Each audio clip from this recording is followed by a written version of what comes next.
जय हिंद।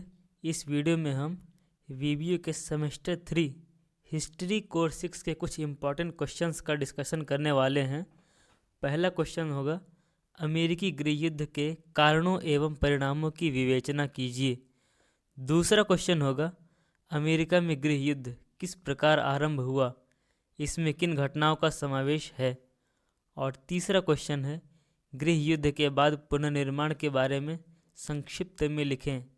इन तीनों क्वेश्चंस के अलावा इन टॉपिक्स पर घुमा फिरा के कुछ और क्वेश्चन भी बनाया जा सकता है, पर कंटेंट वही सेम का सेम रहेगा, इसलिए थोड़ा सा ध्यान से देखिएगा। परिचय के रूप में यदि देखा जाए तो अमेरिकी गृह युद्ध सन 1861 से 1865 के काल में संयुक्त राज्य अमेरिका के उत्तरी राज्यों और दक्षिणी राज्यों के बीच में लड़ा जाने वाला एक गृह युद्ध था, जिसमें उत्तरी राज्य विजयी हुए। इस युद्ध में उत्तरी राज्य संयुक्त राज्य अमेरिका की एकता बनाए रखना चाहते थे। वे पूरे देश से दास प्रथा हटाना चाहते थे। गृह युद्ध आरंभ होने के कारण इसमें हम पॉइंट वाइज डिस्कस करने वाले हैं। आप मेन पॉइंट्स को याद रखिएगा और उसके क्रक्स पॉइंट को याद रखिएगा, तो एग्ज़ाम हॉल में बहुत ज़्यादा आसानी होगा। पहला पॉइंट है, उत्तरी एवं दक्षिणी राज्यों के बीच आर्थिक विषमता। संयुक्त राज्य अमेरिका के उत्तरी राज्य आर्थिक दृष्टि से मजबूत स्थिति में थे। उत्तरी राज्यों की अर्थव्यवस्था मुख्यतः औद्योगिक अर्थव्यवस्था थी, जबकि दक्षिणी राज्यों की अर्थव्यवस्था मुख्य रूप से कृषि पर निर्भर थी। कृषि अर्थव्यवस्था होने के कारण दक्षिणी राज्यों में दासों की अधिकता थी। गृह युद्ध के दौरान उत्तरी राज्य मजबूत आर्थिक स्थिति में थे, जो उनके लिए बढ़त थी। दूसरा नंबर कारण है दास प्रथा का मुद्दा। संयुक्त राज्य अमेरिका के उत्तरी राज्यों में औद्योगिक अर्थव्यवस्था होने के कारण वहां दासों की भूमिका न के बराबर थी, जबकि दक्षिणी राज्यों में कृषि अर्थव्यवस्था के कारण वहां दासों का प्रचलन था।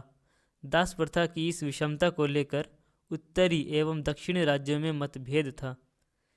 तीसरा कारण है व्यापारिक कारण। संयुक्त राज्य अमेरिका के संघ में उत्तरी राज्यों ने अपने औद्योगिक संरक्षण के लिए मांग की। उत्तरी राज्यों की अर्थव्यवस्था औद्योगिक थी और वे अपने उद्योगों के संरक्षण के लिए यह नीति बनाना चाहते थे कि विनिर्मित वस्तुएं बाहर से न मंगाई जाएं। इससे विनिर्मित वस्तुओं की कीमत बढ़ गई, जिसे दक्षिणी राज्यों ने अपने हित के खिलाफ महसूस किया। चौथा कारण है अब्राहम लिंकन का निर्वाचन। अब्राहम लिंकन दास प्रथा का घोर विरोधी था। 1860 ईस्वी में रिपब्लिकन पार्टी की तरफ से राष्ट्रपति चुनाव जीतने के बाद दक्षिणी राज्यों ने इसे अपने हितों के प्रतिकूल समझा। फलतः 1862 ईस्वी तक Mississippi, Florida, Alabama, Louisiana, Georgia, Texas और कैरोलिना संघ से अलग हो गए और एक अलग संघ कन्फेडरेट स्टेट्स का निर्माण किया। पांचवा कारण है ड्रेड स्कॉट का निर्णय। अमेरिकी संघ के न्यायाधीश ने यह निर्णय दिया कि केंद्र अथवा राज्य में कोई भी शक्ति दास प्रथा को हटा नहीं सकती। इसके ठीक विपरीत लिंकन ने कहा कि कोई भी राज्य अपने सीमा के अंदर दास प्रथा को हटा सकता है। इस मुद्दे को लेकर राजनीतिक दलों में आंतरिक विरोध हो गया और लिंकन के राष्ट्रपति निर्वाचन के बाद दक्षिणी राज्यों ने अपना अलग संघ बना लिया, जिसका परिणाम गृह युद्ध था। अब हम देखेंगे गृह युद्ध के परिणाम क्या क्या थे। अमेरिकी इतिहास में गृह युद्ध ने एक महत्वपूर्ण मोड़ की भूमिका निभाई। गृह युद्ध के कारण अमेरिका में कई ऐसे सामाजिक आर्थिक परिवर्तन हुए जिसने अमेरिका के विकास को एक नई दिशा प्रदान की। अमेरिकी गृह युद्ध के महत्वपूर्ण परिणाम निम्नलिखित हैं। पहला इम्पॉर्टेंट परिणाम, मजबूत राजनीतिक संरचना का निर्माण। गृह युद्ध के बाद दक्षिणी राज्यों को पुनः संघ में मिला लिया गया। गृह युद्ध ने अमेरिका के इस संवैधानिक प्रश्न को सुलझा दिया कि कोई भी राज्य भविष्य में कभी भी संघ से अलग नहीं हो सकता। दक्षिणी राज्यों को संघ में वापस मिलाकर संयुक्त राज्य अमेरिका का संघीय ढांचा और भी मजबूत हो गया। अगला पॉइंट है सामाजिक परिवर्तन। गृह युद्ध ने दासता को समाप्त कर दिया। इसके अलावे अश्वेत लोगों को मतदान का अधिकार भी दे दिया गया। अब अश्वेत निग्रो लोग बाजार के मूल्य पर कहीं भी काम कर सकते थे और धन कमा सकते थे, परंतु इसके साथ ही अब भेदभाव के केस भी बढ़ने लगे। इसके अलावा इसमें एक पॉइंट और ऐड कर लीजिएगा कि उन्हें नागरिकता प्रदान कर दी गई और सभी नागरिक अधिकार उन्हें दे दिए गए। तीसरा प्रभाव है औद्योगिक विस्तार। दासता की समाप्ति के साथ ही दक्षिणी राज्यों की बागानी खेती और अन्य फसलों की खेती में दास मजदूर समाप्त हो गए।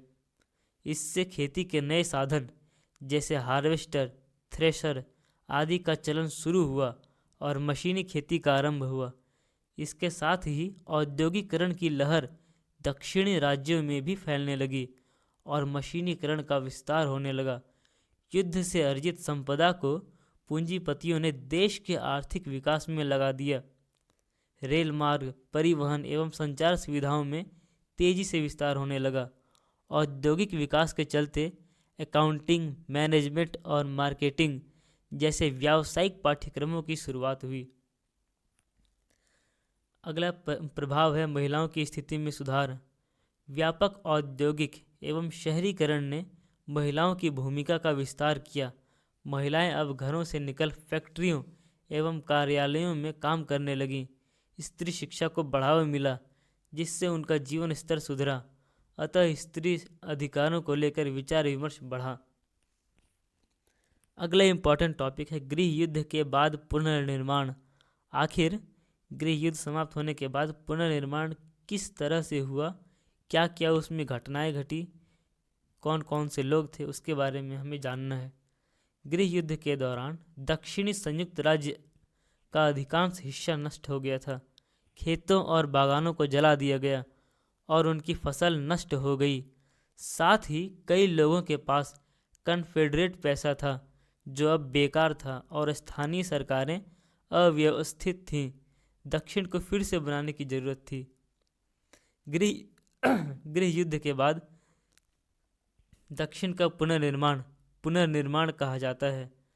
पुनर्निर्माण 1865 से 1877 तक चला। पुनर्निर्माण का उद्देश्य दक्षिण को फिर से संघ का हिस्सा बनने में मदद करना था। संघीय सैनिकों ने पुनर्निर्माण के दौरान दक्षिण के अधिकांश हिस्से पर कब्जा कर लिया ताकि एक और विद्रोह न हो। दक्षिण को दंडित करने के लिए हम देखते चलेंगे प्रोसेसेस के बारे में पॉइंट वाइज।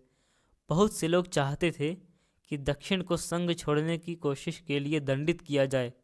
हालांकि अन्य लोग दक्षिण को माफ़ करना चाहते थे और राष्ट्र का उपचार शुरू होने देना चाहते थे। अगला पॉइंट है पुनर्निर्माण के लिए लिंकन की योजना। अब्राहम लिंकन दक्षिण के लिए उदार होना चाहते थे और दक्षिणी राज्यों के लिए संघ से जुड़ना आसान बना सकते थे। उन्होंने कहा कि संघ में शपथ लेने वाले किसी भी व्यक्ति को क्षमादान दिया जाएगा। उन्होंने यह भी कहा कि यदि किसी राज्य में 10% मतदाताओं ने संघ का समर्थन किया तो एक राज्य को पढ़ा जा सकता है। लिंकन की योजना के तहत किसी भी राज्य को पढ़ाया जाना चाहिए।